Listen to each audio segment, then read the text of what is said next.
It was 5 a.m. on Black Friday, and the parking lot was already a sea of headlights and impatient shoppers, carts squeaking as people rushed toward the doors. I am a fan of the chaos. Butícia rezeležanek sale was impossible. The moment I stepped inside, the usual madness hit me, shoppers scrambling for deals. Screaming over limited stock, but something felt off. A man in an oversized hoodie seemed to appear everywhere I went, always just out of reach, always watching. At first, I convinced myself it was my imagination. After all, Black Friday brings out all kinds of people. But the more I tried to focus on the shelves and the sales, the more I noticed him. He wasn't grabbing TVS or toys or laptops. He was following me, silent and deliberate, blending into the crowd yet somehow impossible to ignore. Every turn I took, every aisle I entered, he was there, lurking at the edge of my vision. That's when I realized this wasn't just another hectic shopping day. Something about him was wrong, and I was about to find out just how terrifying Black Friday could really be. It started with small, unsettling moments. As I weaved through the aisles hunting for the best deals, I kept catching glimpses of the man in the oversized hoodie. At first, I told myself it was coincidence. Black Friday draws huge crowds. After all, but then it happened again. Every time I turned a corner, he was there, standing still among the chaos, his gaze locked on me. My stomach twisted with unease, and I tried to focus on the sales. But the normal clamor of shouting shoppers and clattering carts couldn't drown out the feeling that I was being followed. Other people brushed past me, yelling at each other or snapping up discounted items, oblivious to him, but I could feel his eyes like a weight pressing into the back of my mind. Even the employees seemed to ignore him, scanning the store, stocking shelves, moving past without a second glance. It was as if he existed outside of reality, present only in the spaces I occupied. At one point, I ducked into the electronics section, hoping to lose him among the throngs. And when I turned back a few minutes later, he was closer, almost at the end of the aisle. A chill ran down my spine, and I realized this wasn't random. He was intentionally following me, patiently, waiting for something.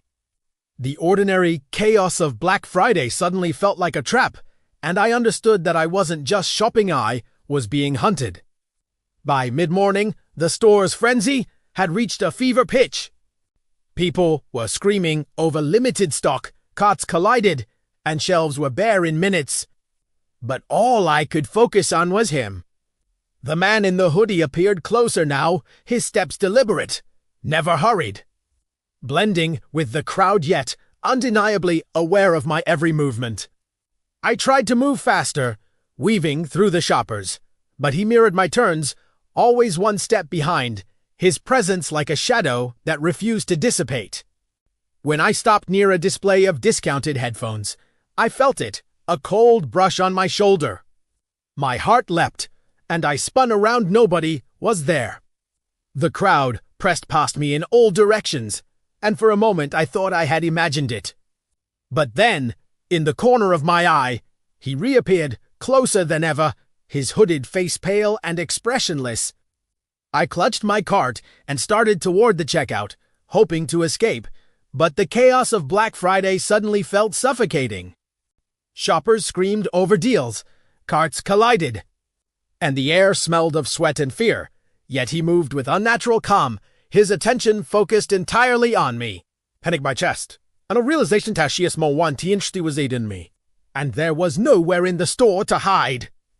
I bolted toward the exit, weaving through the mass of frantic shoppers, but every turn seemed to bring him closer.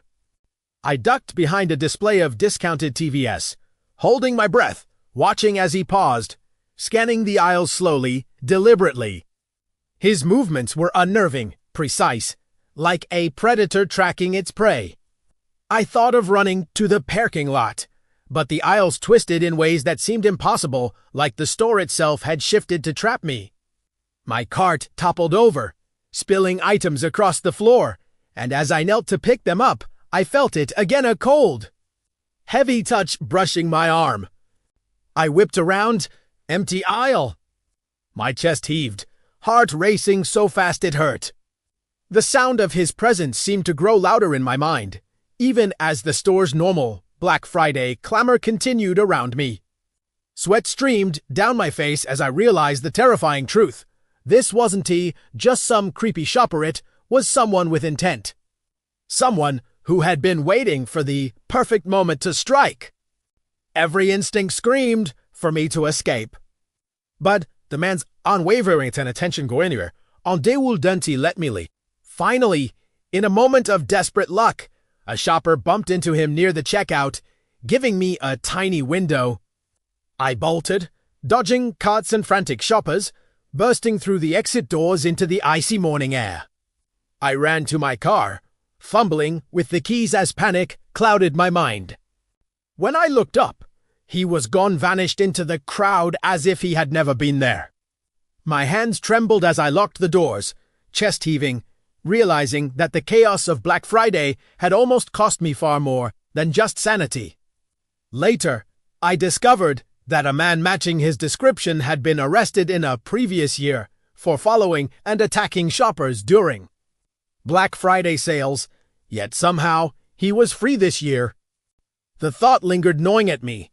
Sometimes the scariest part of Black Friday isn't the crushing crowds or the insane deals, it's the person in the crowd who is watching you, waiting for the right moment to strike. And for me, that moment had almost come. Even after escaping the store, the memory of that morning refused to leave me. The bright fluorescent lights, the screaming shoppers, the smell of sweat and fried food, all of it now carried a sinister undertone in my mind. Every time I closed my eyes, I saw him, pale, expressionless, always watching, always patient. I replayed the moments over and over, wondering what might have happened if I hadn't gotten lucky with that brief distraction at the checkout. Later that day, news reports mentioned another minor scuffle in the same store. But nothing about a man following shoppers, nothing to indicate that someone like him could slip in unnoticed. Preying on the chaos, it became clear that the Black Friday madness isn't the only danger. Some people use it as cover, blending into the frenzy while hunting for the unsuspecting. Weeks later, I avoided malls and stores, even online deals, haunted by the memory of his hooded figure. Every time I saw someone standing too close, I felt that same cold, suffocating gaze. Black Friday will never feel like just a shopping day again. And the terrifying truth is, some dangers are invisible until it's almost too late. He could be anywhere, waiting for the right moment, hiding in plain sight. I learned the hard way that on days of chaos and crowds, the deals aren't the only thing to fear sometimes. The people in the crowd are far worse. And I'll never forget that hooded figure following me through the madness, watching, waiting, patient, and unrelenting.